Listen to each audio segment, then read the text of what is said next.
Да.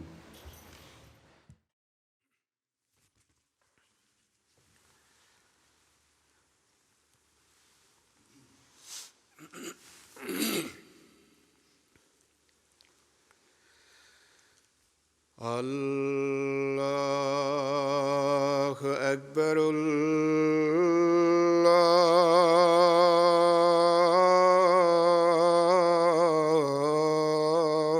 الله أكبر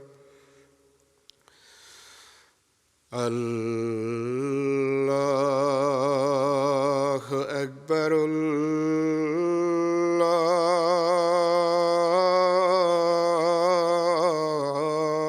الله أكبر أشهد أن لا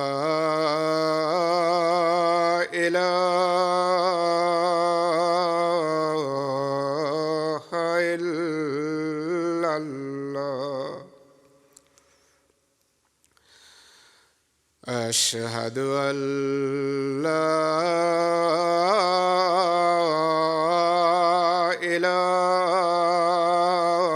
إله إلا الله أشهد أن محمدًا رسول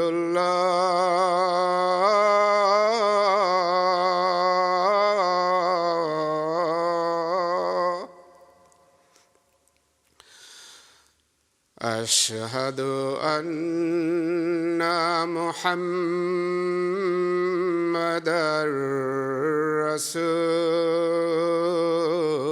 رسول الله حي على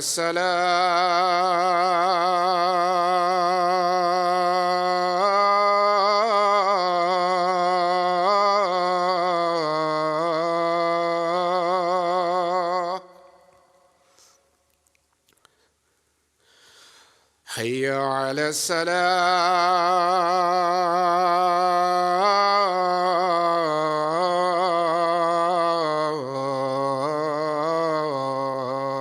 الصلاة حي على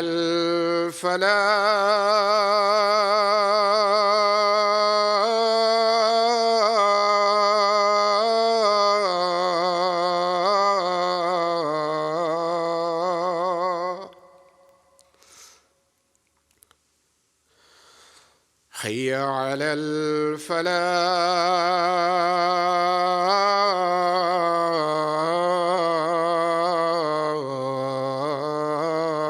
الفلاح الله أكبر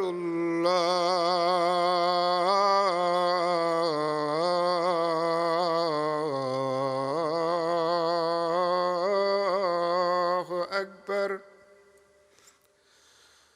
لا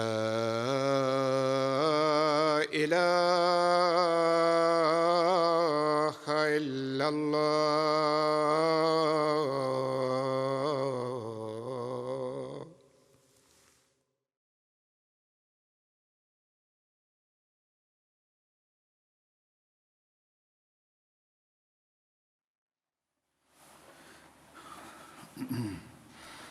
السلام علیکم ورحمۃ اللہ.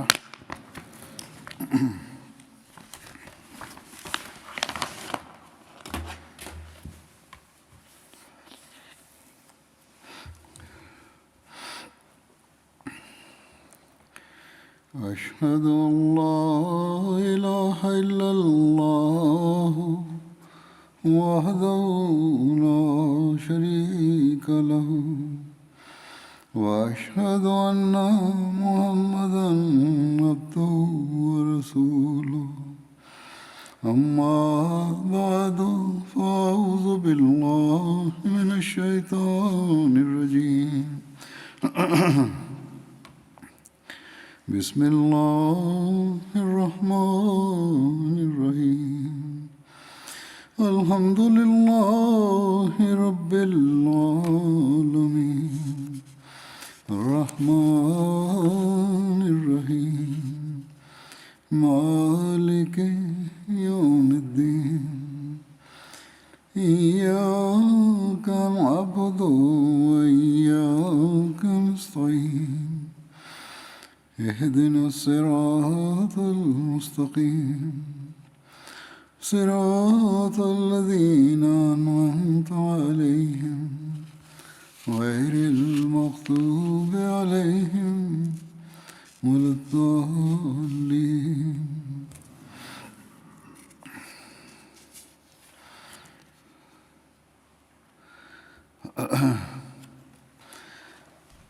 حضرت ابوبکر کو خلافت کے بعد جن مشکلات کا سامنا کرنا پڑا ان کا ذکر ہو رہا تھا. ان میں سے پہلی مشکل جو بیان کی گئی تھی وہ حضرت صلی اللہ علیہ وسلم کی وفات کا غم تھا، جو ہر مسلمان کو تھا، لیکن سب سے بڑھ کر حضرت ابوبکر جو ہمیشہ بچپن کے ساتھی تھے ان کو بہت زیادہ دکھ تھا. اور اس کے علاوہ جو مقام تھا ان کا وفا کا اور بیت کی گہرائی میں جا کر اس کا ادراک تھا، وہ کسی اور کو تو نہیں تھا. لیکن اس وقت انہوں نے بڑی جرأت کا مظاہرہ کیا، ایمان کا مظاہرہ کیا. یہ بیان ہوا ہے کہ پہلا نازک اور ہولناک مرحلہ تو حضرت صلی اللہ علیہ وسلم کی وفات کا صدمہ تھا کہ جس سے سارے صحابہ مارے غم کے دیوانے ہو رہے تھے. موت کے اس اچانک صدمے سے کوئی سنبھل نہیں پا رہا تھا. حضرت صلی اللہ علیہ وسلم کی جدائی کا کوئی تصور بھی نہیں کر سکتا تھا. آپ صلی اللہ علیہ وسلم کی وفات کا حادثہ اس قدر شدید اور المناک تھا کہ بڑے بڑے صحابہ مارے غم کے حواس کھو بیٹھے تھے. حضرت عمر جیسے بہادر کا محبت کی اس دیوانگی میں اور بھی برا حال تھا. وہ تلوار لے کر کھڑے ہو گئے کہ اگر کسی نے یہ کہا کہ محمد صلی اللہ علیہ وسلم وفات پا گئے ہیں تو میں اس کا سر تن سے جدا کر دوں گا. اور یہ ایک ایسا رد عمل تھا کہ مسلمان اس بات کو سن کر اس شش و پنج میں گرفت کی کیفیت میں مبتلا ہو گئے تھے کہ کیا حضرت صلی اللہ علیہ وسلم واقعی فوت ہو گئے کہ نہیں.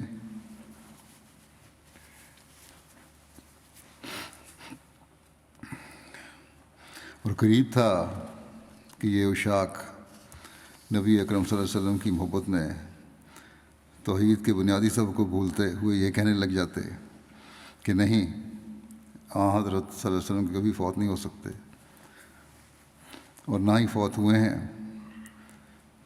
اس وقت حضرت ابوبکر صدیق مسجد نبوی میں تشریف لائے اور وہاں جمع شدہ سب لوگوں کو مخاطب کرتے ہوئے فرمایا، اے لوگو، من کان منکم یعبد محمدًا فإن محمدًا قد مات ومن کان منکم یعبد اللہ فإن اللہ حی لا یموت. جو شخص محمد رسول اللہ صلی اللہ علیہ وسلم کی عبادت کرتا تھا وہ سن لے کہ محمد صلی اللہ علیہ وسلم فوت ہو چکے ہیں، اور جو کوئی شخص اللہ تعالیٰ کی محبت کرتا تھا وہ خوش ہو جائے کہ اللہ تعالیٰ زندہ ہے اور کبھی فوت نہیں ہوگا.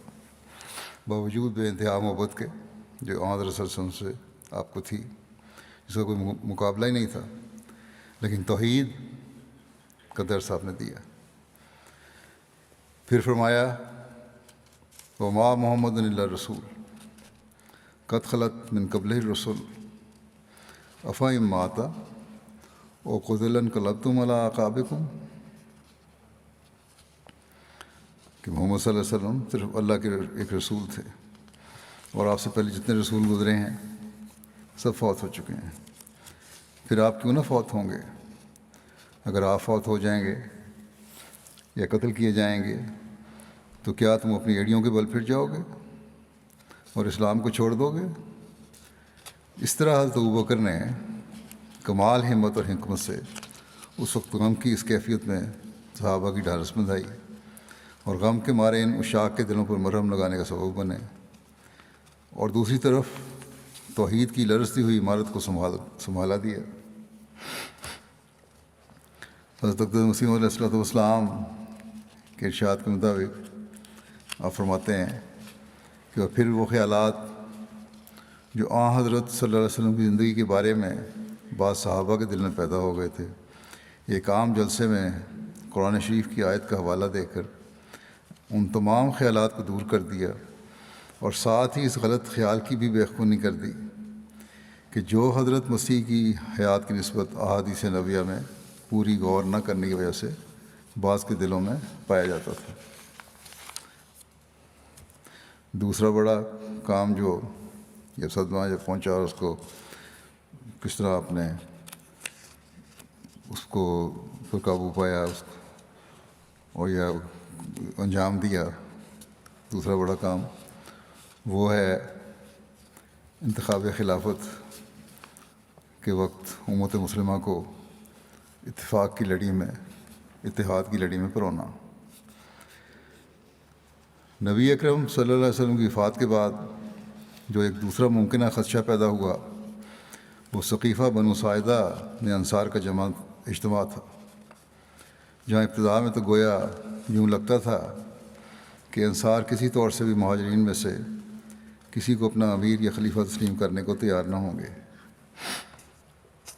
اور مہاجرین انصار میں سے کسی کو خلیفہ بنانے پر تیار نہ ہوں گے، اور قریب تھا کہ اختلافی تقریروں سے بڑھ کر بات تلواروں تک جا پہنچے گی کہ اس نازک موقع پر حضرت ابوبکر صدیق رضی اللہ عنہ کی زبان میں اللہ تعالیٰ نے وہ تاثیر پیدا کی، اور دوسری طرف لوگوں کے دلوں کو حضرت ابوبکر کی طرف مائل کیا کہ یہ سارا انتشار اور اختلاف ایک بار پھر محبت و اتحاد میں تبدیل ہو گیا۔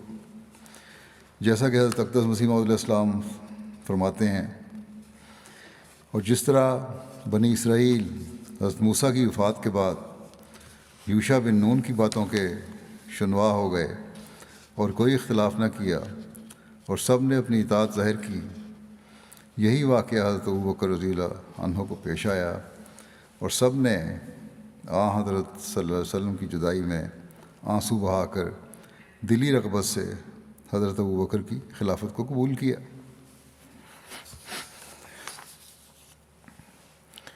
تیسرا اہم بات جس کو اور ایسا فتنہ جس کو سنبھالنا بڑا ضروری تھا، حضرت ابوبکر نے اس کو کس طرح سے انجام دیا، اور وہ بات تھی لشکر اسامہ کی روانگی۔ رسول اللہ صلی اللہ علیہ وسلم نے یہ لشکر شام کی سرحد پر رومیوں سے جنگ کے لیے تیار کیا تھا۔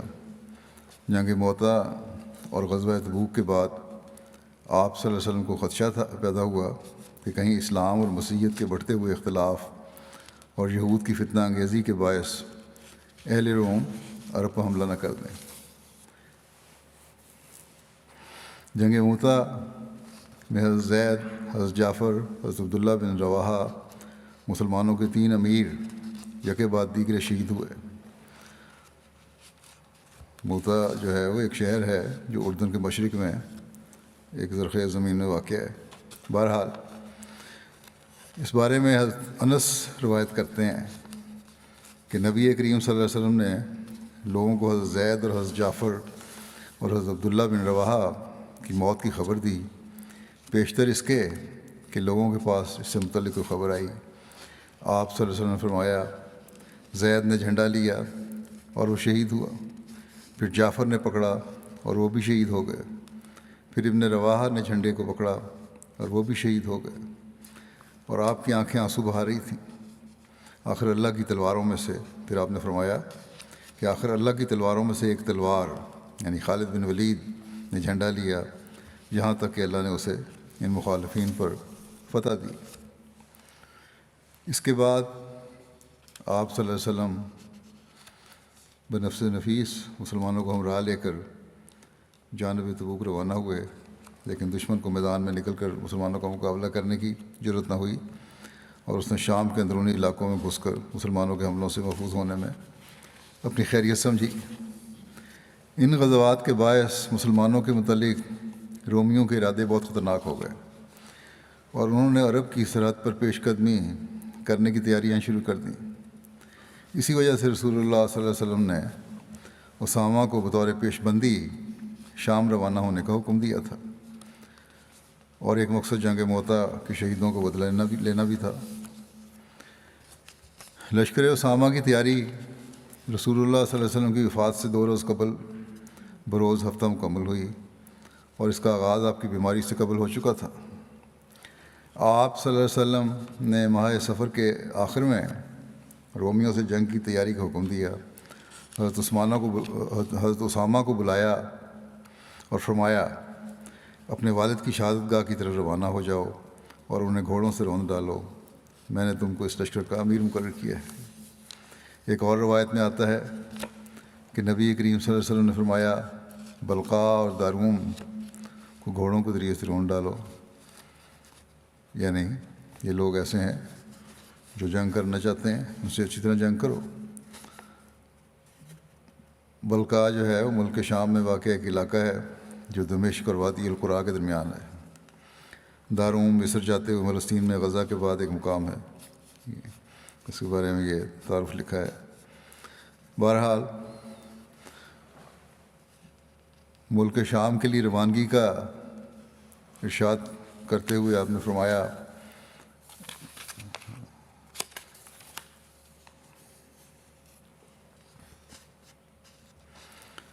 صبح ہوتے ہی اہل ابنا پر حملہ کرو۔ ابنا بھی ملک شام میں بلقاء کی جانب ایک جگہ کا نام ہے، اور تیزی کے ساتھ سفر کرو تاکہ ان تک اطلاع پہنچنے سے پہلے پہنچ جاؤ۔ پس اگر اللہ تعالیٰ تمہیں کامیابی عطا کرے تو وہاں قیام مختصر رکھنا، اور اپنے ساتھ راستہ دکھانے والے لے جانا، اور مخبروں اور جاسوسوں کو اپنے آگے روانہ کر دو۔ نبی کریم صلی اللہ علیہ وسلم نے حضرت اسامہ کے لیے اپنے ہاتھ سے ایک جھنڈا باندھا، پھر کہا، اللہ کے نام کے ساتھ اس کی راہ میں جہاد کرو، اور اس سے جنگ کرو جس نے اللہ کا انکار کیا۔ حضرت اسامہ یہ یعنی حضور صلی اللہ علیہ وسلم کے ہاتھ سے بندھا ہوا جھنڈا لے کر نکلے، اور اسے حضرت بریدہ بن حصیب کے سپرد کیا، اور جرف مقام پر لشکر کو جمع کیا۔ جرف بھی مدینہ سے 3 میل شمال کی جانب ایک جگہ ہے۔ بہرحال مہاجرین اور انصار کے معززین میں سے کوئی شخص بھی باقی نہ بچا مگر اس کو اس جنگ کے لیے بلا لیا گیا۔ ان میں حضرت ابوبکر، حضرت عمر، حضرت ابو عبیدہ بن جراح، حضرت سعد بن ابی وقاص، حضرت سعید بن زید، حضرت قتادہ بن نعمان رضی اللہ عنہ، حضرت سلمہ بن اسلم رضی اللہ عنہ سب کی شامل تھے۔ کچھ لوگوں نے باتیں شروع کر دیں اور کہا، یہ لڑکا اولین مہاجرین پر امیر بنایا جا رہا ہے۔ اس بات پر رسول اللہ صلی اللہ علیہ وسلم سخت ناراض ہوئے۔ آپ نے اپنے سر کو ایک رومال سے باندھا ہوا تھا، اور آپ ایک چادر اوڑھے ہوئے تھے۔ آپ ممبر پر چڑھے اور اللہ کی حمد و ثنا بیان کی، پھر فرمایا، اے لوگو، تم میں سے بعض کی گفتگو اسامہ کو امیر بنانے کے متعلق مجھے پہنچی ہے۔ اگر میرے اسامہ کو امیر بنانے پر تم نے اعتراض کیا ہے تو اس سے پہلے اس کے باپ کو میرے امیر مقرر کرنے پر بھی تم اعتراض کر چکے ہو۔ خدا کی قسم وہ امارت کے لائق تھا، اور اس کے بعد اس کا بیٹا بھی امارت کے لائق ہے۔ وہ ان لوگوں میں سے تھا جو مجھے سب سے زیادہ محبوب ہیں، اور یقیناً یہ دونوں ایسے ہیں کہ ان کے بارے میں ہر قسم کی نیکی اور بھلائی کا خیال کیا جا سکتا ہے۔ بس اس یعنی اسامہ کے لیے خیر کی نصیحت پکڑو، کیونکہ یہ تم میں سے بہترین لوگوں میں سے ہے۔ یہ 10 ربیع الاول اور ہفتے کا دن تھا، یعنی حضرت صلی اللہ علیہ وسلم کی وفات سے 2 دن قبل کی بات ہے۔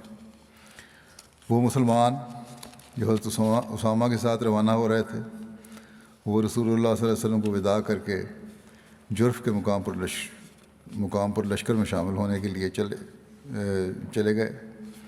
رسول اللہ صلی اللہ علیہ وسلم کی بیماری بڑھ گئی، لیکن آپ تاکید فرماتے رہے کہ لشکر اسامہ کو بھیجو۔ اتوار کے دن رسول اللہ صلی اللہ علیہ وسلم کا درد اور زیادہ ہو گیا۔ حضرت اسامہ لشکر میں سے واپس آئے تو آپ صلی اللہ علیہ وسلم بے ہوشی کی حالت میں تھے۔ اس روز لوگوں نے آپ کو دوا پلائی تھی۔ حضرت اسامہ نے سر جھکا کر رسول اللہ صلی اللہ علیہ وسلم کو بوسہ دیا۔ آپ بول نہیں سکتے تھے، لیکن آپ صلی اللہ علیہ وسلم اپنے دونوں ہاتھ آسمان کی طرف اٹھاتے اور حضرت اسامہ کے سر پر رکھ دیتے۔ حضرت اسامہ کہتے ہیں کہ میں نے سمجھ لیا کہ آپ میرے لیے دعا کر رہے ہیں۔ حضرت اسامہ لشکر کی طرف واپس آ گئے۔ حضرت اسامہ سوموار کو دوبارہ رسول اللہ صلی اللہ علیہ وسلم کے پاس آئے تو آپ کو افاقہ ہو گیا تھا۔ آپ نے اسامہ سے فرمایا کہ اللہ تعالیٰ کی برکت سے روانہ ہو جاؤ۔ حضرت اسامہ حضرت صلی اللہ علیہ وسلم سے رخصت ہو کر اپنے لشکر کی طرف روانہ ہوئے اور لوگوں کو چلنے کا حکم دیا۔ آپ نے ابھی کوچ کا ارادہ ہی کیا تھا کہ ان کی والدہ حضرت ایمن کی طرف سے ایک شخص یہ پیغام لے کر آیا کہ حضرت صلی اللہ علیہ وسلم کا آخری وقت دکھائی دے رہا تھا۔ اس پر حضرت اسامہ رسول اللہ صلی اللہ علیہ وسلم کے پاس حاضر ہوئے اور حضرت عمر اور حضرت ابو عبیدہ بھی ان کے ساتھ تھے اور آپ پر نزع کی حالت تھی۔ 12 ربیع الاول کو پیر کے دن سورج ڈھلنے کے بعد آپ صلی اللہ علیہ وسلم نے وفات پائی، جس کی وجہ سے مسلمانوں کا لشکر جرف مقام سے مدینہ واپس آ گیا اور حضرت بریدہ بن حصیب حضرت اسامہ کا جھنڈا لے کر آئے اور رسول اللہ صلی اللہ علیہ وسلم کے دروازے پر گاڑ دیا۔ ایک روایت کے مطابق جب حضرت اسامہ کا لشکر ذی خوشب میں تھا تو رسول اللہ صلی اللہ علیہ وسلم کی وفات ہو گئی۔ یہ بھی جگہ جو ہے ذی خوشب، یہ مدینہ سے شام کے راستے پر ایک وادی کا نام ہے۔ بہرحال جب حضرت ابوبکر کی بیعت کر لی گئی تو حضرت ابوبکر رضی اللہ عنہ نے حضرت بریدہ بن حصیب کو حکم دیا کہ جھنڈا لے کر اسامہ کے گھر جاؤ کہ وہ اپنے مقصد کے لیے روانہ ہوں۔ حضرت بریدہ جھنڈے کو لشکر کی پہلی جگہ پر لے آئے۔ اس لشکر کی تعداد 3000 بیان کی جاتی ہے اور ایک دوسری روایت کے مطابق حضرت اسامہ بن زید کو 700 آدمیوں کے ساتھ شام کی طرف بھیجا گیا۔ ایک روایت میں آتا ہے کہ رسول اللہ صلی اللہ علیہ وسلم کی وفات کے دوسرے روز حضرت ابوبکر نے منادی کرا دی کہ اسامہ کی مہم پایہ تکمیل کو پہنچے گی۔ اسامہ کے لشکر سے کوئی شخص بھی مدینہ میں باقی نہ رہے مگر یہ کہ وہ سب جرف میں ان کے لشکر سے جا ملیں۔ حضرت صلی اللہ علیہ وسلم کی وفات کے بعد تمام عرب میں خواہ کوئی عام تھا یا خاص، تقریباً ہر قبیلے میں فتنہ اعتداد پھیل چکا تھا اور ان میں نفاق ظاہر ہو گیا تھا، اور اس وقت یہود و نصارہ نے اپنی گردنیں اٹھا اٹھا کر دیکھنا شروع کر دیا تھا۔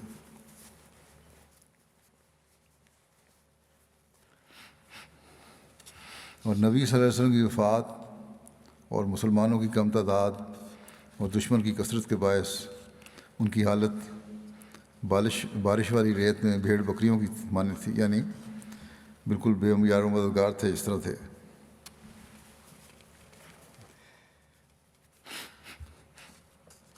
اس پر لوگوں نے ابوبکر سے کہا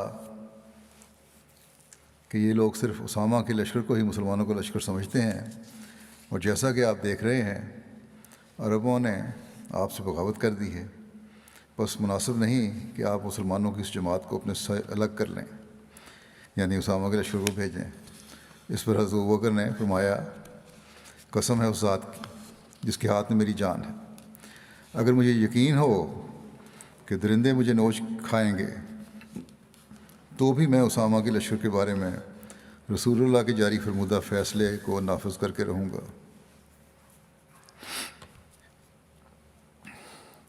ایک اور روایت میں آتا ہے کہ حضرت ابوبکر نے فرمایا، اس ذات کی قسم جس کے سوا کوئی معبود نہیں، اگر رسول اللہ صلی اللہ علیہ وسلم کی ازواج مطہرات کے پاؤں کتے گھسیٹتے پھریں، میں پھر بھی اس لشکر کو جسے رسول اللہ صلی اللہ علیہ وسلم نے بھیجا ہے واپس نہیں بلاؤں گا، اور نہ میں اس جھنڈے کو کھولوں گا جسے رسول اللہ صلی اللہ علیہ وسلم نے باندھا ہے۔ حضرت مسلم بیان فرماتے ہیں اس بارے میں کہ جب رسول اللہ صلی اللہ علیہ وسلم وفات پا گئے تو سارا عرب مرتد ہو گیا، اور حضرت عمر اور حضرت علی جیسے بہادر انسان بھی اس فتنے کو دیکھ کر گھبرا گئے۔ رسول کریم صلی اللہ علیہ وسلم نے اپنی وفات کے قریب ایک لشکر رومے علاقے میں حملہ کرنے کے لیے تیار کیا تھا اور حضرت اسامہ کو اس کا افسر مقرر کیا تھا۔ یہ لشکر ابھی روانہ نہیں ہوا تھا کہ رسول کریم صلی اللہ علیہ وسلم وفات پا گئے، اور آپ کی وفات پر جب عرب مرتد ہو گیا تو صحابہ نے سوچا کہ اگر ایسی بغاوت کے وقت اسامہ کا لشکر ابھی رومی علاقے پر حملہ کرنے کے لیے بھیج دیا گیا تو پیچھے صرف بوڑھے، مرد اور بچے اور عورتیں رہ جائیں گی، اور مدینہ کی حفاظت کا کوئی سامان نہیں رہے گا۔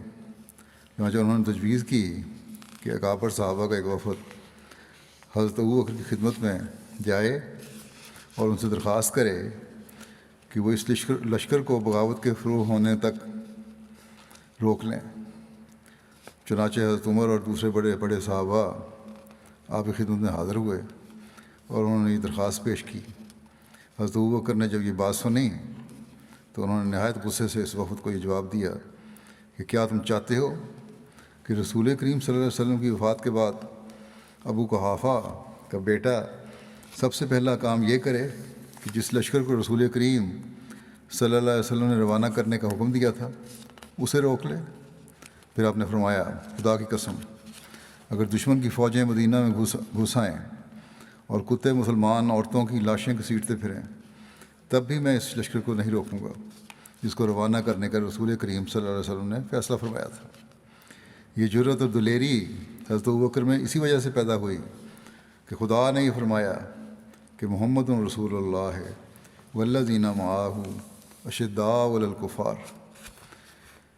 جس طرح بجلی کے ساتھ معمولی تار بھی مل جائے تو اس میں عظیم الشان طاقت پیدا ہو جاتی ہے، اسی طرح محمد رسول اللہ صلی اللہ علیہ وسلم کے تعلق کے نتیجے میں آپ کے ماننے والے بھی اشداء علی الکفار کے مصداق بن گئے۔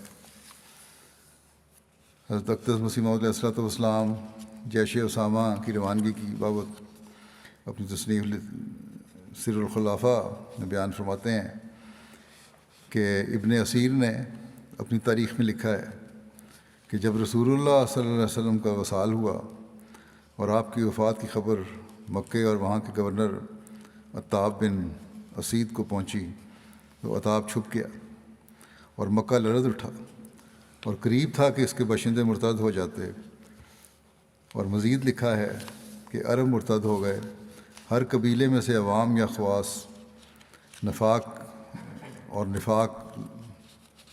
یعنی مرتد ہو گئے، ہر قبیلے میں سے عوام یا خواص، اور نفاق ظاہر ہو گیا، اور یہودیوں اور عیسائیوں نے اپنی گردنیں اٹھا اٹھا کر دیکھنا شروع کر دیا، اور مسلمانوں کی اپنی نبی کی وفات کی وجہ سے نیز اپنی قلت اور دشمنوں کی کثرت کے باعث ایسی حالت ہو گئی تھی جیسی بارش والی ریت میں بھیڑ بکریوں کی ہوتی ہے، بارش والی رات میں بھیڑ بکریوں کی ہوتی ہے۔ اس پر لوگوں نے ابوبکر سے کہا کہ یہ لوگ صرف اسامہ کے لشکر کو ہی مسلمانوں کا لشکر سمجھتے ہیں، اور جیسا کہ آپ دیکھ رہے ہیں عربوں نے آپ سے بغاوت کر دی ہے، بس مناسب نہیں کہ آپ مسلمانوں کی اس جماعت کو اپنے سے الگ کر لیں۔ اس پر حضرت ابوبکر نے فرمایا، اس ذات کی قسم جس کے قبضہ قدرت میں میری جان ہے، اگر مجھے اس بات کا یقین بھی ہو جائے کہ درندے مجھے اچک لیں گے تب بھی میں رسول اللہ صلی اللہ علیہ وسلم کے حکم کے مطابق اسامہ کے لشکر کو ضرور بھیجوں گا۔ جو فیصلہ رسول اللہ صلی اللہ علیہ وسلم نے فرمایا ہے میں اسے منسوخ نہیں کر سکتا۔ الغرض آپ نے حضرت صلی اللہ علیہ وسلم کے حکم کو کما حقہ قائم رکھا اور نافذ فرمایا، اور جو صحابہ حضرت اسامہ کے لشکر میں شامل تھے انہیں واپس لشکر میں شامل ہونے کا ارشاد فرمایا۔ آپ نے فرمایا کہ ہر وہ شخص جو پہلے اسامہ کے لشکر میں شامل تھا اور اسے رسول اللہ صلی اللہ علیہ وسلم نے اس میں شامل ہونے کا ارشاد فرمایا تھا وہ ہرگز پیچھے نہ رہے، اور نہ ہی میں اسے پیچھے رہنے کی اجازت دوں گا۔ اسے خواب پیدل جانا بھی جانا پڑے وہ ضرور ساتھ جائے گا، تو کوئی ایک بھی اس سے پیچھے نہ رہا۔ بہرحال لشکر ایک بار پھر تیار ہو گیا۔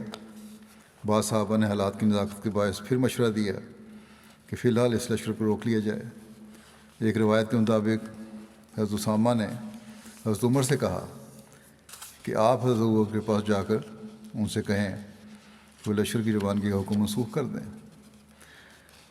تاکہ ہم مرتدین کے خلاف نبرد آزما ہوں اور خلیفہ رسول اور حرم رسول اور مسلمانوں کو مشرکین کے حملوں سے محفوظ رکھیں۔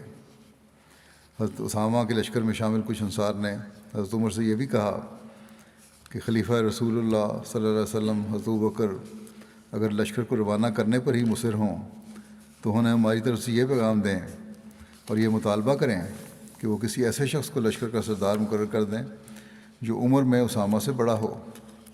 حضرت عمر حضرت اسامہ کے کہنے پر حضرت ابوبکر کی خدمت میں حاضر ہوئے اور انہوں نے بتایا جو حضرت اسامہ نے کہا تھا۔ اس پر حضرت ابوبکر نے فرمایا کہ اگر کتے اور بھیڑیے بھی مجھے نوچ کر کھائیں تو میں اسی طرح اس فیصلے کو نافذ کروں گا جیسا کہ رسول اللہ صلی اللہ علیہ وسلم نے حکم فرمایا تھا، اور میں اس فیصلے کو تبدیل نہیں کروں گا جو فیصلہ رسول اللہ صلی اللہ علیہ وسلم نے فرمایا تھا۔ اگر ان بستیوں میں میرے سوا کوئی ایک بھی باقی نہ بچا تب بھی میں اس فیصلے کو نافذ کر کے رہوں گا۔ پھر حضرت عمر نے کہا کہ انصار کسی ایسے شخص کو امیر کے طور پر چاہتے ہیں جو اسامہ سے عمر میں بڑا ہو۔ اس پر حضرت ابوبکر کھڑے ہوئے اور آپ بیٹھے ہوئے تھے۔ حضرت عمر کی داڑھی سے پکڑا اور کہا، اے ابن خطاب، تیری ماں تجھے کھوئے، رسول اللہ صلی اللہ علیہ وسلم نے اسے امیر مقرر کیا ہے اور تم مجھے کہتے ہو کہ میں اسے امارت سے ہٹا دوں۔ حضرت عمر لوگوں کی طرف واپس پہنچے تو لوگوں نے آپ سے کہا کہ کیا بنا؟ تو حضرت عمر نے اس سے کہا، چلے جاؤ، تمہاری مائیں تمہیں سب کھوئیں، تمہیں کھوئیں، یعنی برا بلا کہا، ان کو ناپسندی کا اظہار کیا کہ آج تمہاری وجہ سے رسول اللہ صلی اللہ علیہ وسلم کے خلیفہ کی طرف سے مجھے کوئی بھلائی نہیں ملی، یعنی انہوں نے بہت برا بنایا میری باتوں کو۔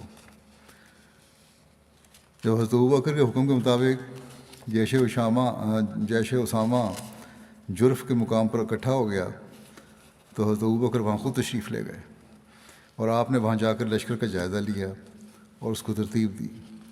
روانگی کے وقت کا منظر بھی بہت حیرت انگیز تھا۔ اس وقت حضرت اسامہ سوار تھے جبکہ حضرت ابوبکر پیدل چل رہے تھے۔ حضرت اسامہ نے عرض کیا، اے رسول اللہ صلی اللہ علیہ وسلم کے خلیفہ، یا تو آپ سوار ہو جائے یا پھر میں بھی نیچے اترتا ہوں۔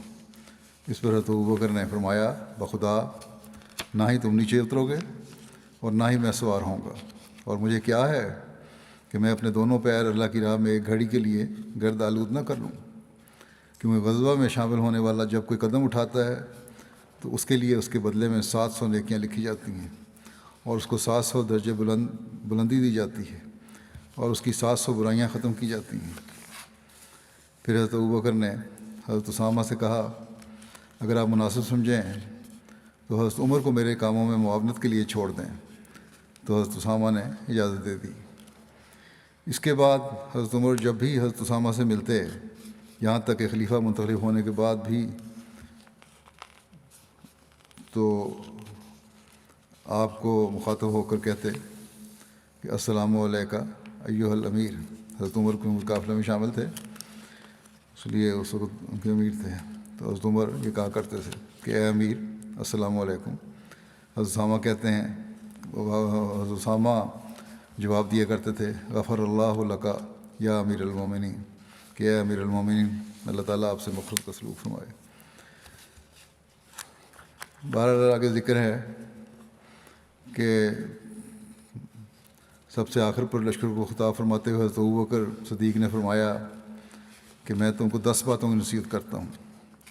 تم خیانت نہ کرنا اور مال غنیمت سے چوری نہ کرنا، تم بد عہدی نہ کرنا اور مصلح نہ کرنا، یعنی کسی کے ناک کان نہ کاٹنا، آنکھیں نہ نکالنا، چہرہ نہ بگاڑنا، اور کسی چھوٹے بچے کو قتل نہ کرنا، اور نہ کسی بوڑھے کو اور نہ ہی کسی عورت کو، اور نہ کھجور کے درخت کاٹنا اور نہ اس کو جلانا، اور نہ کسی پھلدار درخت کو کاٹنا، نہ تم کسی بکری، گائے اور اونٹ کو ذبح کرنا سوائے کھانے کے لیے، اور تم کچھ ایسے لوگوں کے پاس سے گزرو گے جنہوں نے اپنے آپ کو گرجوں میں وقف کر رکھا ہے، بس تم انہیں ان کی حالت پر چھوڑ دینا، یعنی راہب جتنے ہیں ان کو کچھ نہیں کہنا، عیسائی، پادری، راہب. اور تم ایسے لوگوں کے پاس جاؤ گے جو تمہیں مختلف قسم کے کھانے برتنوں میں پیش کریں گے، تم ان پر اللہ کا نام لے کر کھانا. یہ نہیں کہ اگر انہوں نے نام کھانا پیش کیا تو کھاؤ، نہ کہ حرام ہے، اللہ بسم اللہ پڑھ کے کھا لینا. اور تمہیں ایسے لوگ ملیں گے جو اپنے سر کے بال درمیان سے صاف کیے ہوں گے اور چاروں طرف پٹیوں کی مانند بال چھوڑے ہوں گے، تو تلوار سے ان کی خبر لینا.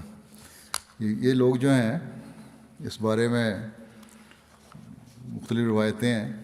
یہ آتا ہے کہ عیسائیوں کا ایک گروہ ایسا تھا جو راہب تو نہیں تھے لیکن مذہبی لیڈر ہوتے تھے، اور وہ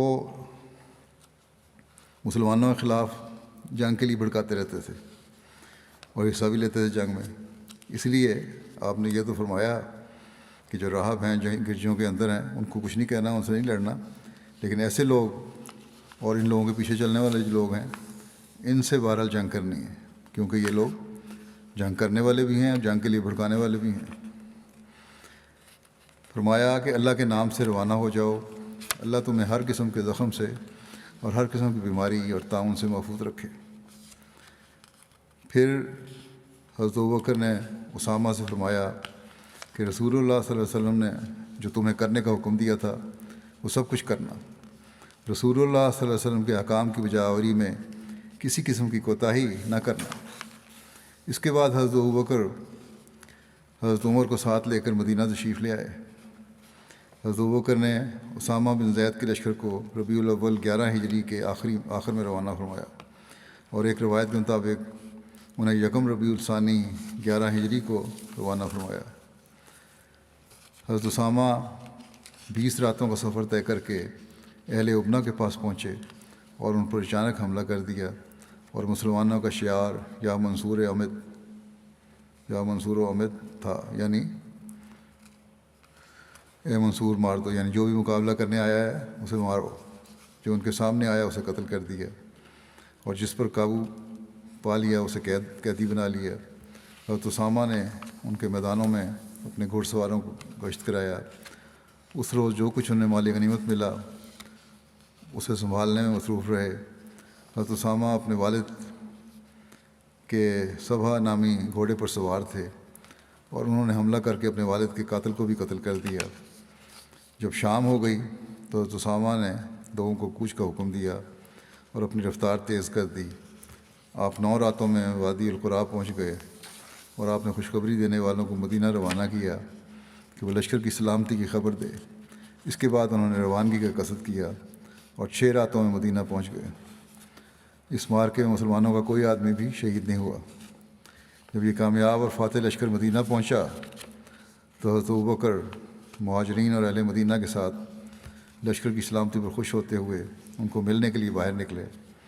حضرت اسامہ اپنے والد کے گھوڑے پر سوار ہو کر داخل ہوئے، اور حضرت بریدہ بن حصیب آپ کے آگے جھنڈا اٹھائے ہوئے تھے، یہاں تک کہ آپ مسجد نبوی پہنچے. آپ نے مسجد میں داخل ہو کر 2 رکعت پڑھیں، پھر آپ اپنے گھر چلے گئے.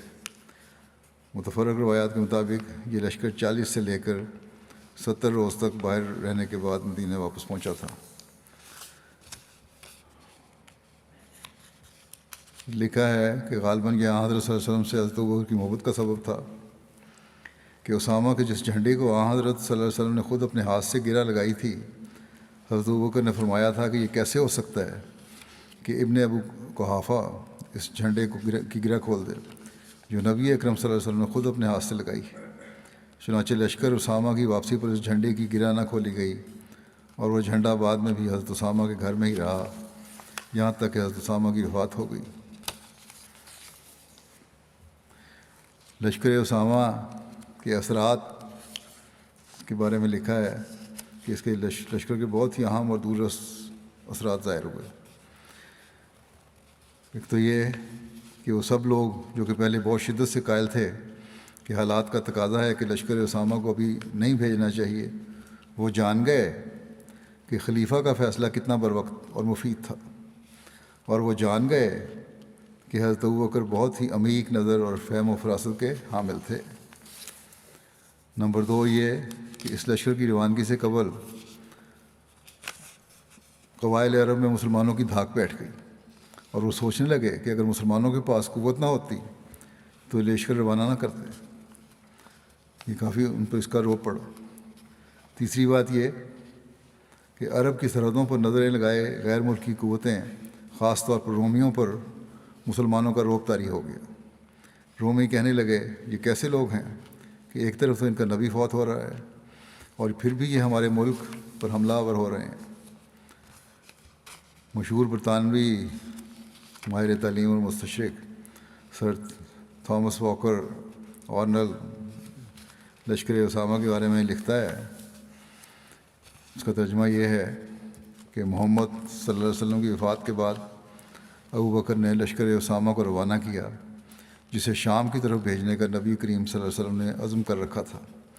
باوجود کہ عرب میں اضطرابی کیفیت کے پیش نظر بعض مسلمانوں نے اس سے اختلاف کیا، لیکن ابو بکر نے ان کے تردد کو اپنے اس قول کے ذریعے سے خاموش کر دیا کہ میں رسول اللہ صلی اللہ علیہ وسلم کی طرف سے دیے گئے کسی حکم کو منسوخ نہیں کروں گا، خواہ مدینہ جنگلی درندوں کا شکار بن جائے، پھر بھی یہ لشکر حضور صلی اللہ علیہ وسلم کی خواہشات کی ضرور تکمیل کرے گا. یہ ان شاندار مہمات میں سے پہلی مہم تھی جس کے ذریعے سے عرب شام، ایران اور شمالی افریقہ پر قابض ہوئے اور قدیم فارسی سلطنت کو ختم کیا اور رومی سلطنت کے پنجے سے اس کے بہترین صوبوں کو آزاد کرا لیا. اسی طرح ایک اور ہے جگہ، اس کا تذکرہ اس طرح لکھا ہے انسائکلوپیڈیا آف اسلام میں اسامہ کے ذیل میں کہ نئے منتخب ہونے والے خلیفہ ابو بکر نے حکم دیا کہ اسامہ کا لشکر نبی صلی اللہ علیہ وسلم کی خواہشات کی تکمیل کے لیے بدستور جائے گا، اگرچہ قبائل میں پہلے ہی بغاوت چل رہی تھی. اسامہ ملک شام میں بلقاء کے علاقے میں پہنچے جہاں زید کو مارا گیا تھا، اور اسامہ نے ابنا کی بستی پر حملہ کیا. ان کی فتح سے اہل مدینہ جو کہ ارتداد کی خبروں کی وجہ سے شدید پریشان تھے، ان میں خوشی کی لہر دوڑ گئی. بس اس مہم نے ایک عمومی مہم کی حیثیت سے زیادہ بڑھ کر اہمیت حاصل کر لی، جس کی وجہ سے اس مہم کو فتح شام کا پیش خیمہ قرار دیا گیا. پھر جو ایک اور چیلنجز کا سامنا کرنا پڑا حضرت ابو بکر کو، وہ تھا مانعین و منکرین زکوٰۃ اور ان کا فتنہ. جب رسول اللہ صلی اللہ علیہ وسلم کی وفات کی خبر سارے عرب میں پھیل گئی تو ہر طرف ارتداد اور بغاوت کے شعلے بھڑکنے لگے. علامہ ابن اسحاق کہتے ہیں کہ رسول اللہ صلی اللہ علیہ وسلم کی وفات کے وقت تمام عرب نے ارتداد اختیار کر لیا، ماسوائے دو مسجد والوں کے، یعنی مکہ اور مدینہ کے. رسول اللہ صلی اللہ علیہ وسلم کی وفات کے بعد اہل مکہ ارتداد سے تو محفوظ رہے. اس کی تفصیل یوں ملتی ہے کہ سہیل بن عمر، جنہوں نے فتح مکہ کے موقع پر اسلام قبول کیا تھا، وہ غزوہ بدر میں کافر ہونے کی حالت میں مسلمانوں کے قیدی بنے. انہوں نے اپنے ہونٹوں پر نشان بنا رکھے تھے. حضرت عمر نے عرض کیا اس موقع پر رسول اللہ صلی اللہ علیہ وسلم سے کہ یا رسول اللہ، اس کے سامنے والے دو دانت نکلوا دیں یہاں اس نے نشان بنائے ہوئے ہیں. یہ آپ صلی اللہ علیہ وسلم کے خلاف کبھی بھی خطاب کرنے کے لیے کھڑا نہیں ہو سکے گا.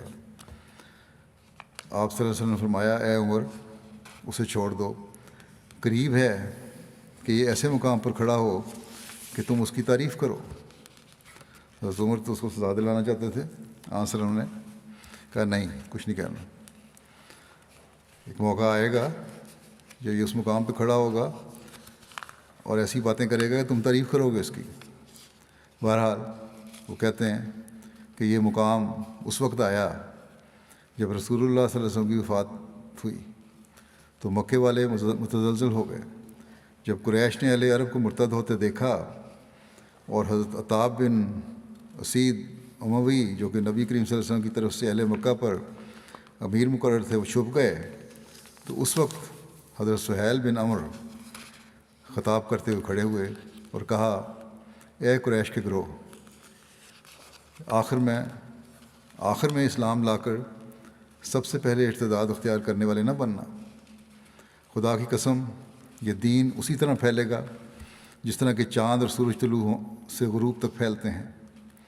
اس طرح آپ نے یعنی سہیل نے ایک طویل خطاب کیا، چنانچہ اس خطاب نے مکے والوں کے دلوں پر اثر کیا اور روکے۔ حضرت عطاب رضی اللہ تعالیٰ عنہ بھی بلائے گئے، عطاب بن اسید، اور جو چھپ گئے تھے، اور قریش اسلام پر ثابت قدم ہو گئے۔ وہ لوگ جنہوں نے ارتداد اختیار کیا تھا ان کی متعدد اقسام تھیں۔ ان کا ذکر کرتے ہوئے حضرت ابوبکر کی سیرت پر ایک لکھنے والے لکھتے ہیں کہ ارتداد کی بھی مختلف شکلیں رہی ہیں۔ کچھ لوگوں نے تو سرے سے اسلام چھوڑ کر وثنیت اور بت پرستی کو اختیار کر لیا۔ کچھ لوگوں نے نبوت کا دعویٰ کیا۔ کچھ لوگ اسلام کے معترف رہے، نماز بھی قائم کرتے رہے، لیکن زکوٰۃ کی ادائیگی سے رک گئے۔ کچھ لوگ رسول اللہ صلی اللہ علیہ وسلم کی وفات سے خوش ہوئے اور جاہلی عادات و اعمال میں لگ گئے۔ کچھ لوگ حیرت و تردد کا شکار ہوئے اور اس انتظار میں لگ گئے کس کو غلبہ ملتا ہے۔ ان تمام شکلوں کی وضاحت سیرت و فقہ کے علماء نے کی ہے۔ امام خطابی کہتے ہیں کہ مرتدین دو طرح کے تھے۔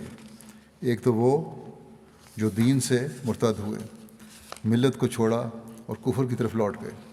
اس فرقے کے دو گروہ تھے۔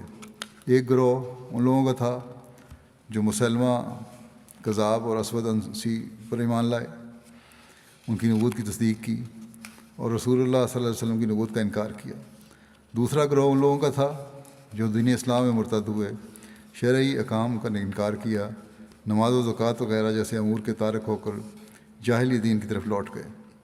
اور مرتدین کی دوسری قسم ان لوگوں کی تھی جنہوں نے نماز و زکوٰۃ کے درمیان تفریق کی، نماز کا اقرار کیا اور زکوٰۃ کی فرضیت اور اسے خلیفہ کو دینے کے وجوب سے انکار کیا۔ ان زکوٰۃ روکنے والوں میں سے ایسے لوگ بھی تھے جو زکوٰۃ دینا چاہتے تھے، لیکن ان کے سرداروں نے ان کو اس سے روک رکھا تھا۔ مرتدین کی اس تقسیم سے قریب تر جو مختلف تقسیمیں ہیں، قاضی ایاز کی تقسیم ہے، لیکن انہوں نے 3 قسمیں بیان کی ہیں۔ ایک وہ جنہوں نے بت پرستی اختیار کر لی، دوسرے وہ جنہوں نے مسلمہ کذاب اور اسود انسی کی پیروی کی، دونوں نبوت کے دعوے دار تھے۔ تیسرے وہ جو اسلام پر قائم رہے لیکن زکوٰۃ کا انکار کیا اور اس تعویل کے شکار ہوئے کہ اس کی فرضیت نبی کریم صلی اللہ علیہ وسلم کے دور تک محدود تھی۔ پھر ڈاکٹر عبد الرحمٰن ہیں، وہ کہتے ہیں کہ مرتدین کی 4 قسمیں ہیں۔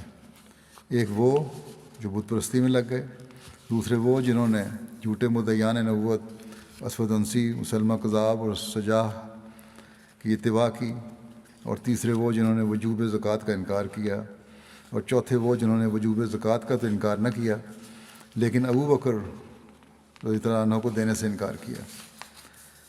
وہ قبائل جنہوں نے زکوٰۃ دینے سے انکار کیا تھا ان میں نمایاں مدینہ کے قریبی قبائل ابس اور ذبیان اور ان سے ملکہ قبائل بنو کنانہ، غطفان اور فزارہ تھے۔ قبیلہ حوازن والے متردد تھے، انہوں نے بھی زکوٰۃ کی ادائیگی سے انکار کر دیا تھا۔ مانعین زکوٰۃ کے حوالے سے حضور کا صحابہ سے مشورہ طلب کرنے کا ذکر ملتا ہے۔ حضرت ابوبکر نے کبار صحابہ کو جمع کیا کر کے ان سے منکرین زکوٰۃ کے ساتھ جنگ کرنے کے متعلق مشورہ کیا۔ منکرین زکوٰۃ سے جنگ کر رہے ہیں۔ حضرت عمر بن خطاب جو اپنے آپ کو مسلمان کہتے تھے لیکن زکوٰۃ سے انکاری تھے۔ حضرت عمر بن خطاب اور پیشتر مسلمانوں کی یہ رائے تھی کہ ہمیں اللہ اور اس کے رسول پر ایمان لانے والے لوگوں سے ہرگز لڑنا نہیں چاہیے، بلکہ انہیں ساتھ ملا کر مرتدین کے خلاف مصروف فکار ہونا چاہیے۔ بعض لوگ اس رائے کے مخالف بھی تھے لیکن ان کی تعداد بہت تھوڑی تھی۔ ایک روایت کے مطابق حضرت صحابہ نے حضرت ابوبکر کو مشورہ دیا کہ مانعین زکوٰۃ کو ان کی حالت پر چھوڑ دیں اور ان کی تالیف قلب کریں یہاں تک کہ ایمان ان کے دلوں میں متمکن ہو جائے، پھر ان سے زکوٰۃ وصول کی جائے۔ حضرت ابوبکر نے اس کو نہ مانا اور انکار کر دیا۔ حضرت ابوبکر اس رائے کے حامی تھے کہ منکرین زکوٰۃ سے جنگ کر کے بزور ادائے زکوٰۃ پر مجبور کرنا چاہیے۔ اس امر میں ان کی شدت کا یہ عالم تھا کہ بحث کرتے ہوئے پرزور الفاظ میں فرمایا، واللہ اگر منکرین زکوٰۃ مجھے ایک رسی دینے سے بھی انکار کریں گے جسے وہ رسول اللہ صلی اللہ علیہ وسلم کے زمانے میں ادا کیا کرتے تھے تو بھی میں ان سے جنگ کروں گا۔ بخاری کی ایک روایت میں اس امر کی تفصیل یوں بیان ہے۔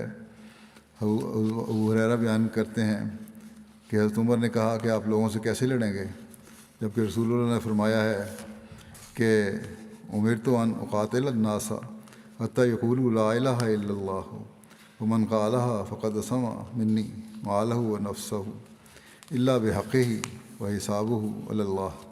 مجھے حکم دیا ہے کہ میں ان لوگوں سے لڑائی کروں یہاں تک کہ وہ لا الہ الا اللہ کا اقرار کریں، اور جس نے اس کا اقرار کر لیا اس نے مجھ سے اپنا مال اور اپنی جان بچا لی سوائے کسی حق کی بنا پر، اور اس کا حساب اللہ کے ذمہ ہے۔ تو حضرت ابوبکر نے فرمایا بخدا میں ضرور قتال کروں گا اس سے جس نے نماز اور زکوٰۃ کے درمیان فرق کیا، کیونکہ زکوٰۃ مال کا حق ہے۔ بخدا اگر انہوں نے بکری کا بچہ بھی مجھے نہ دیا جو وہ رسول اللہ صلی اللہ علیہ وسلم کو ادا کیا کرتے تھے تو میں ان سے قتال کروں گا اس کو روکنے پر۔ حضرت عمر نے کہا پس اللہ کی قسم یہ نہ ہوا مگر اللہ تعالیٰ نے حضرت ابوبکر کا سینہ کھول دیا، میں جان گیا کہ یہی حق ہے۔ یعنی حضرت عمر کو بعد میں تسلیم کرنا پڑا کہ حضرت ابوبکر صحیح فرما رہے تھے۔ حضرت سید زین العابدین ولی اللہ شاہ صاحب نے حدیث اسما منی مالہ و نفسہ الا بحق کی تشریح بیان کرتے ہوئے لکھا ہے کہ الا بحق الاسلام کا جملہ نفس مضمون پر اور زیادہ روشنی ڈالتا ہے۔ ایک مسلمان شخص لا الہ الا اللہ کا اقرار کرتے ہوئے اگر اسلامی حقوق کی نگہداشت نہیں رکھتا تو وہ بھی قابل مواخذہ ہے، صرف ایمان لا کر وہ سزا سے نہیں بچ سکتا۔ بحق الاسلام کے دو طرح کے معنی کیے جا سکتے ہیں، ایک یہ کہ اسلامی حقوق کا تعلق ہو، حق مصدر ہے جو جمع کا مفہوم بھی دیتا ہے۔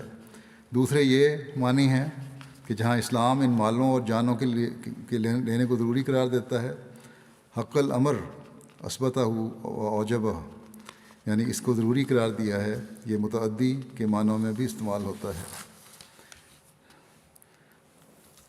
افراد امت کی سلامتی کا دار و مدار حقوق کی ادائیگی پر ہے۔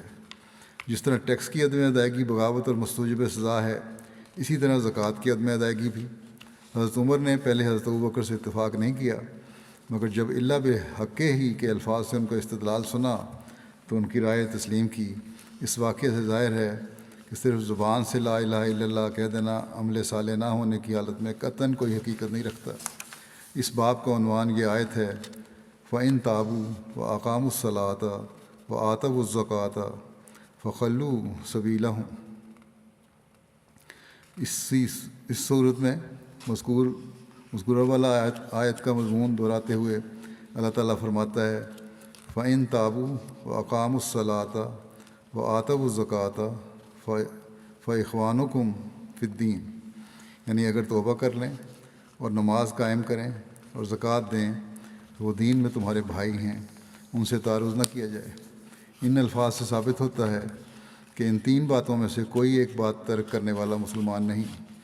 اسلام کے پانچوں ارکان کی پابندی فرض ہے۔ خود حضرت صلی اللہ علیہ وسلم نے بھی الا بحق ہی فرما کر انفاق سبیل اللہ کو معاشرے کے کمزور طبقے کا حق قرار دیا ہے، یعنی ذی استطاعت لوگوں کا فرض ہے کہ احکام اسلامی کی پابندی کریں اور جو مالی حق ان پر عائد کیا گیا ہے وہ ادا کریں۔ اس صورت میں ان کے حقوق بھی محفوظ رہیں گے۔ الا بحق ہی کے الفاظ سے حضرت ابوبکر کا استدلال عمیق اور وسیع نظر پر دلالت کرتا ہے۔ حضرت ابوبکر کے نزدیک زکوٰۃ کی عدم ادائیگی بغاوت ہے اور زکوٰۃ نہ دینے والا معاشرہ اسلامیہ کا فرد نہیں رہتا، اور یہ کہ اس کی اس بغاوت پر اس سے جنگ کرنا ضروری ہے۔ بے شک اسلام نے لا اکراہ فی الدین، دین میں کوئی جبر نہیں کہ ارشاد سے دین کے بارے میں آزادی دی ہے، مگر جو فرد بظاہر اسلام کا دعوے دار ہے اور اسلامی سوسائٹی میں شامل ہو کر اس کی پناہ میں ہے اور اس کی برکات سے مستفید اور اپنے اجتماعی حقوق سے پورے طور پر متمتع ہے، مگر جو فرائض اور واجبات اسلام نے بحیثیت اسلامی معاشرہ کے فرد ہونے کی حیثیت سے اس پر عائد کیے ہیں ان کو وہ ادا نہیں کرتا، ایسا فرد اجتماعی حفاظت اور پناہ کا حق نہیں رکھتا۔ دنیا میں کوئی حکومت بھی قانون شکن اور باغی افراد کو برداشت نہیں کرتی۔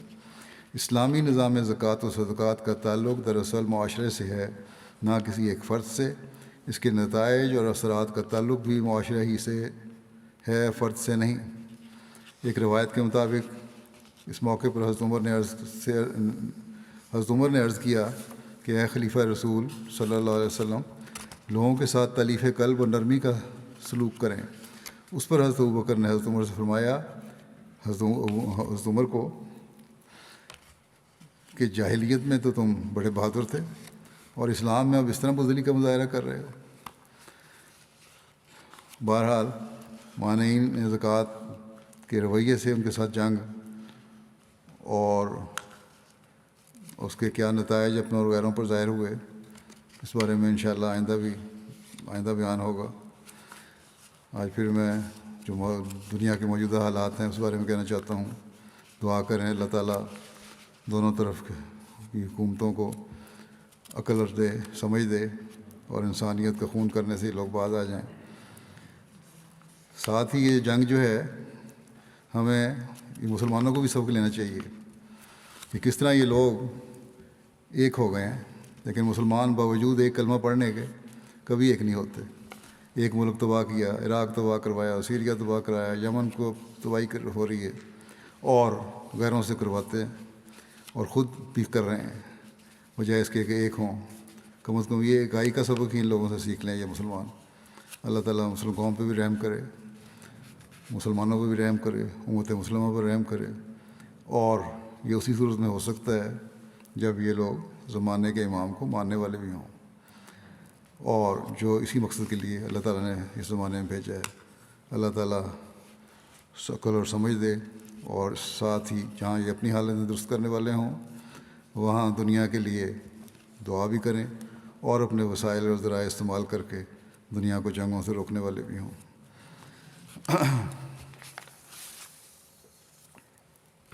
نہ کہ خود جنگوں میں شامل ہونے والے۔ نماز کے بعد میں ایک جنازہ غائب بھی پڑھاؤں گا جو سیدہ کیسرہ ظفر ہاشمی صاحبہ کا ہے۔ ظفر اقبال ہاشمی صاحب لاہور کی اہلیہ تھیں، جو گزشتہ دنوں وفات پا گئیں۔ انا للہ و انا الیہ راجعون۔ مرحومہ حضرت مسیح علیہ السلام کے صحابی حضرت سید محمد علی بخاری صاحب کی پوتی تھیں۔ سید نذیر احمد بخاری صاحب کے گھر پیدا ہوئیں۔ شادی کے بعد یہ مختلف جگہوں پر جہاں رہیں، 1961 میں ان کی شادی ہوئی تھی۔ اس کے بعد 1981 میں علامہ اقبال ٹاؤن لاہور شفٹ ہو گئیں۔ وہاں لجنہ کی خدمت کی توفیق ملی، اور صدر کے طور پر بھی اور سیکرٹری کے طور پر بھی خدمات انجام دیتی رہیں۔ صوم و صلات کی پابند تھیں، دعا گو، ہمدرد، مہمان نواز، صابرہ و شاکرہ، بڑی نیک اور مخلص خاتون تھیں۔ خلافت سے بے انتہا محبت اور اطاعت کا تعلق تھا۔ مالی تحریکات میں بڑھ چڑھ کر حصہ لیتیں، چندہ سال کے شروع میں ہی ادا کر دیا کرتی تھیں۔ اللہ کے فضل سے موسیہ تھیں۔ پسماندگان میں میاں کے علاوہ 5 بیٹے اور 1 بیٹی شامل ہیں۔ ایک بیٹے محمود اقبال ہاشمی صاحب اسیر رائے مولا ہیں، جو آج کل کیمپ جیل لاہور میں ہیں۔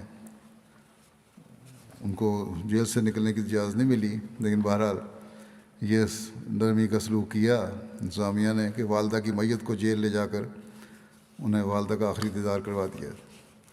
احمدیوں کے خلاف اسلامی شاعر کے استعمال کے الزام میں اتنی بڑی سزائیں دی جاتی ہیں کہ جنازہ پڑھنے کے لیے بھی جیل سے نہیں نکالا گیا، جبکہ بڑے بڑے قاتلوں کو نکلنے کی اجازت مل جاتی ہے۔ بہرحال اللہ تعالیٰ اس ملک اور حکومتوں کو بھی رحم کرے۔ محمود اقبال صاحب اور ان کے 3 ساتھیوں کے خلاف جون 2019 میں مقدمہ درج ہوا تھا۔ ان کی ضمانت بھی ہو گئی تھی، لیکن پھر اگست 2021 میں ضمانت مسترد ہو گئی اور عدالت نے دوبارہ گرفتار کر لیا گیا ان کو عدالت میں ہی۔ اللہ تعالیٰ ان کی بھی رہائی کے بھی جلد سامان پیدا فرمائے۔ مرحومہ کے ایک پوتے عاصم اقبال ہاشمی یہاں UK میں مربی سلسلہ ہیں۔ اللہ تعالیٰ ان کو بھی اپنی دادی کی نیکیوں کو عمل کرنے کی توفیق دے، ان کی اولاد کو بھی عمل کرنے کی توفیق دے، مرحومہ سے مغفرت کا سلوک فرمائے۔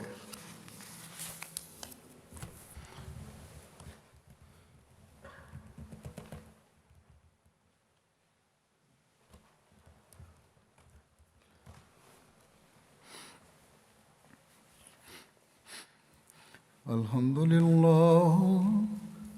لله نحمده ونستعينه ونستغفره ونؤمن به ونتوكل عليه ونعوذ بالله من شرور أنفسنا ومن سيئات أعمالنا من يهده الله فلا مضل له ومن يضلل فلا هادي له ونشهد أن لا إله إلا الله ونشهد أن محمدا عبده ورسوله عباد الله رحمكم الله إن الله يأمر بالعدل والإحسان وإيتاء ذي القربى وينهى عن الفحشاء